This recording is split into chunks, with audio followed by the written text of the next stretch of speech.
সোনাপুরের কচুতলিতে শুক্রবার অব্যাহত উত্তেজনা। বৃহস্পতিবার সোনাপুরের কচুতলি এলাকায় সরকারি জমি জবরদখলের ঘটনাকে ঘিরে উত্তপ্ত হয়ে ওঠে গোটা এলাকা। পরিস্থিতি নিয়ন্ত্রণ করতে পুলিশের গুলি চালনা শুরু হয়। গুলিতে মৃত 2, আহত প্রায় 22 জন। বৃহস্পতিবারের ওই ঘটনার পর উত্তেজনা অব্যাহত থাকায় শুক্রবার সকাল থেকেই কচুতলি এলাকায় কড়া নিরাপত্তা ব্যবস্থা করা হয়।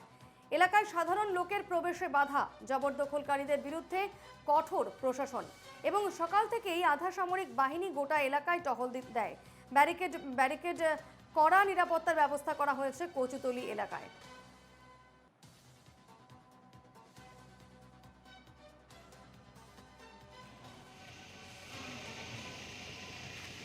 গতকালের ঘটনার পর আজ কচুতলি এলাকায় নিরাপত্তার ব্যবস্থা করা হয়েছে এবং সেক্ষেত্রে যেমনটা ছবি দেখা যাচ্ছে, জবরদখলকারীদের বিরুদ্ধে কঠোর হয়েছে প্রশাসন এবং সেক্ষেত্রে ব্যারিকেড গড়ে তোলা হয়েছে। পাশাপাশি আধা সামরিক বাহিনী টহল দিচ্ছে গোটা এলাকায়।